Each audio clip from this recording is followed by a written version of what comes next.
кедейлікке алып келетін психика сылтауы. Негізі әрбір адам жақсы жетістікке жеткісі келеді, жақсы үйде тұрғысы келеді, жақсы машина алғысы келеді, жақсы киінгісі келеді. Бірақ та біздің психика біздің осы қазіргі бар моменттен басқасын всегда бір опасность ретінде көреді. Сондықтан бізді зонадан шықпау үшін всегда сылтау айтады, чтобы біз жасамау үшін. Қараңыздар, мысал ретінде Жанар деген подружкаңыз бар деп айтайық. Жанар деген подружкаңыз жақсы үй алды. Яғни ол үйді көрген кезде, ол үйде әрбіреуіңіз тұрғыңыз келеді, әрбіреуіңіз армандайсыз. Вот туысыңыз бар, немесе подружкаңыз осындай үй алды деп айтайық. Біздің психика ең бірінші не істейді? Біздің психика бірінші құнсыздандырады. Жанардың алған үйін құнсыздандырады. Яғни бұндай үйде тұрып қайтеді. Оданша кішкентай үй алса болар еді ғой. Оданша кішкентай үй алып, басқасына туысына үй алып берсе болар еді ғой. Яғни бар осы өздері қалап тұрған сол үйге қарап ішінен прям сондай үйде тұрғысы келеді. Бірақ ана үйді көргенде міндетті түрде психикасы құнсыздандыра бастайды.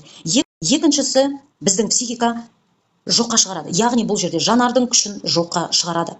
Яғни Жанардың бұнда ешқандай қатысы жоқ, бұл оның күйеуі. Жанардың әрине Жанар осындай үй алады, Жанардың арқасы емес, бұл ата-анасының арқасы. Ата-анасы болмаса, яғни Жанар бұндай үй ала алмас еді.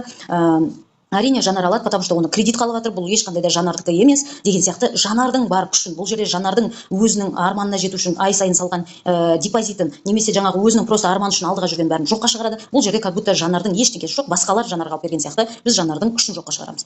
Үшіншісі, Жанардың осындай үй алғанын біз балағаттаймыз. Яғни бұндай үй алғанша туыстарына көмектеспей ма, бауырлары қаңғып жүр ғой, бұндай үйде тұрғанша ата-анасына көмектеспей ма, бұндай үйде тұрғанша халыққа, елге көмектеспей ма, құтырған не қылады сондай дәу үйді. Яғни өзіміз осындай үйде тұрғымыз келсе де, яғни біріншіге ұқсайтын құнсыздандыратын сияқты, үшінші, яғни балағаттаймыз. Яғни сен дұрыс жасаған жоқсың, Жанар дұрыс жасаған жоқ, Жанар дұрыс әрекетке барған жоқ деген сияқты балағаттаймыз. Яғни біз өзіміздің психикаға осылай өзіміздің вроде бы қалап тұрмыз Жанардікі сияқты үйде тұруға, бірақ сол сияқты өзіміз осылай құнсыздандыру, жоққа шығару, балағаттау арқылы өзіміздің психикамыз бізге бұл не нормально, бұндай үйде тұру не нормально деген сияқты бізді артқа шегереді.